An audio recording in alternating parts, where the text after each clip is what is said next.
I would like to introduce Dr. Ziad Haidar, Chief Medical Officer of Ascension Health, the nation's largest Catholic and not-for-profit healthcare system. Dr. Haidar, why did your organization decide to become a pioneer ACO?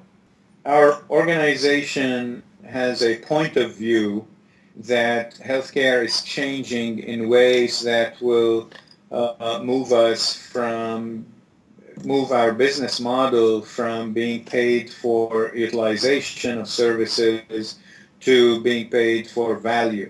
That means that we have to get into population health. Our organization has a large portfolio of learning related to population health, one of which is a pioneer ACO in two sites, one in Flint, Michigan in the Genesis Health System and one in Texas in the Seton Family Health System. So Ziad, tell us about your organizational approach to this pioneer ACO. What do these organizational models look like in those two markets?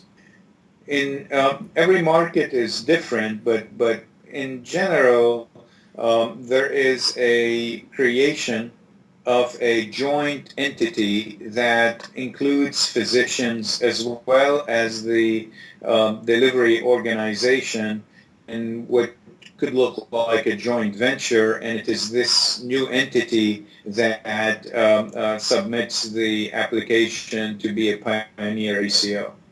So what will you do through your pioneer ACO models to improve quality and reduce the cost of healthcare?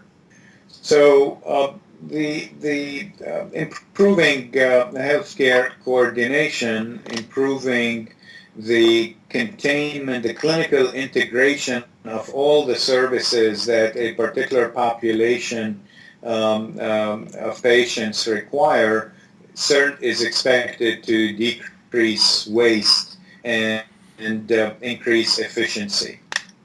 The adherence to clinically proven protocol is also a factor reducing expenses and improving quality at the same time.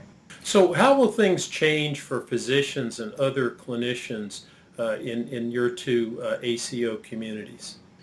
Certainly, investing the right time and the right services with the right patient rather than subjecting everybody to the paradigm of the number crunch is expected to improve care. The sick patients requiring and getting the face time they need with physicians, as well as additional services, additional care models related to disease management like patient education, patient activation, additional model like transitional care programs and house calls by nurse practitioners and sometimes pharmacists for patient risk will all reduce utilization for the high-risk patients as well as optimize control of chronic disease. So, for example, after 3 years in these two communities, if you could speculate, what specific aspects of quality would you anticipate would be improved? So I think waste will be reduced, readmissions will be reduced, unnecessary hospitalizations will be, or preventable hospitalizations will be reduced. And we will certainly reduce overuse of certain procedures like some imaging, expensive imaging procedures that also create radiation harm to patients will be reduced. So will anything change for your two ACO models with respect to the recent Supreme Court ruling regarding the Accountable Care Act?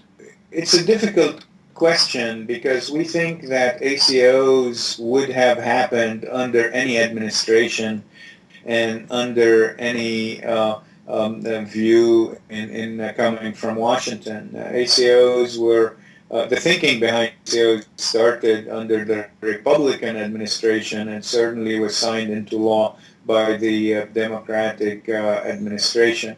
We do not think that the world of population health would be any different under any administration. So, Dr. Hyder, we appreciate your sharing your time and insights with us today. Is there anything else you'd like to share with us about your thoughts regarding ACOs? I think for physicians specifically, the critical mass of patients within any physician's practice that is needed to allow the physicians to fundamentally change their practice pattern and their workflow in the office. That critical mass is yet to be determined.